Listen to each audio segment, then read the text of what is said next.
Hey, comic book fans, welcome back to Comic Book Corner 2.0. And fans, you're with me, Mike Spider Slayer. Welcome back, everybody. Getting ready, of course, to do another comic book review. And this week we got two zombie adventures. So I reviewed The Walking Dead issue 120, and now I'm reviewing this title that I was really excited for, and that's George Romero's Empire of the Dead issue number 1. Now, this is from Marvel Comics. It's not an independent book, so I was really interested to see what Marvel is going to do with a zombie book. And right here on the cover, you see parental advisory, not for kids. Interesting cover here. We have the zombie, obviously it's like, it's that type of zombie type of creature. So as you read the book, you get to see what type of zombies they are, and they don't look like a real super aggressive type of zombie. It looks like your traditional slow moving zombies in the actual book. George Romero is the writer. Alex Maleev is the artist and the cover artist. The artwork in this actual book is very dark, heavy on inks. At times, it's hard to make out facial expressions. Not much detail in faces and whatnot, so no lines like that. Not my style of art, but I guess if you want to say it fits the book, it's got these dark tones to it as well. But when it comes to the zombies, I always like highly detailed zombie faces, and this is just really dark, and it's not traditionally my style of art, but I guess it kind of works for this book, and the art reminds me of how The Wake is. It's that style. And I think as time goes along, as you read this miniseries, I think eventually it will grow on you. So what did I think of this story? What was the story about? Well, basically, in this zombie world, this is post-apocalyptic.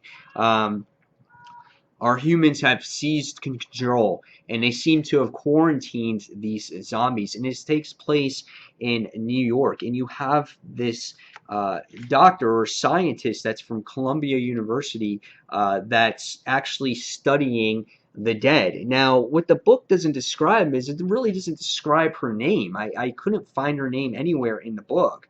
But she's working with this, I guess, guy that's involved with the zombie apocalypse. Like he controls them, tames them, whatever the case may be.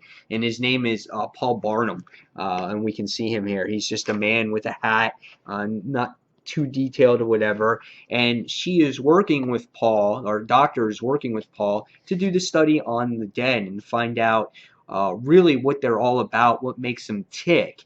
And these zombies are a lot different. They actually are somewhat smart. They kind of have muscle memory or kind of remember things that they have done when they were actually human. Because as Paul is giving them a tour of this actual facility or area that they're all in, that they kind of leak through every once in a while. You see the one's mopping a floor, one's playing checkers. So they have some kind of brain still, but they walk around aimlessly, which was interesting. In this issue, you get to see this one person that was part of their team, their SWAT team or whatnot, and her name was Xavier, and they call her X. And it was really interesting because the dialogue in here, you see what's going through her brain, and she's got all these weird words, but then it's bold, and it says, not hurt, dead, living dead, and it's really, really interesting. I like the book where it shows certain places where all these people hang out, and I also liked how they described how society is. There's very few rich people. There's a lot of poor people. They eat like rat meat and things like that, so they get by. They do things to survive. They have competitions with the zombies. Reminded me of The Walking Dead in that aspect. For gambling purposes. There's a school, and then you get introduced to the mayor of the city. You get to introduce this guy here, and then you get introduced by this character over here, which is him here, if you can see him. His name is, I'm trying to figure out his name. His name was Bill, I think. I don't even remember. The mayor's name is Jandrake, and his nephew was Bill.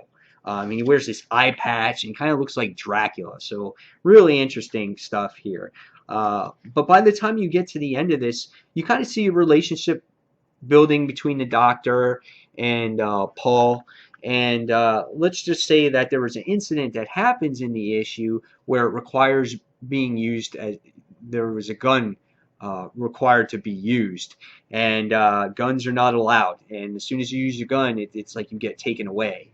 And the Doctor makes a deal with Paul to take one of these zombies and do studies with them.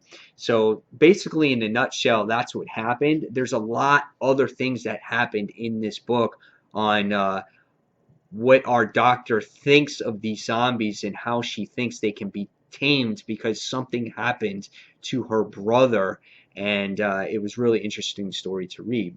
I like this book. It wasn't the best. There wasn't much action, and they kind of threw you into the story. Um, but it wasn't like it wasn't predictable. I was predicting how this apocalypse happened and how people are surviving.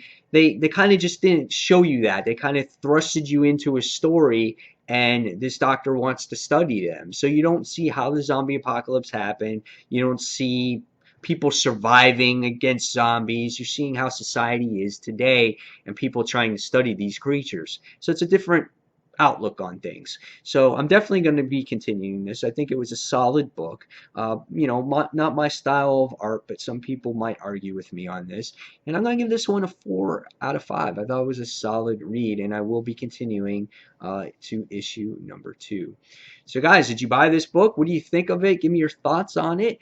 And guys, as always, thank you for watching Comic Book Corner 2.0. And until the next comic book review, this is Mike Spider Slayer signing off. Take care, everyone. See you soon. Bye.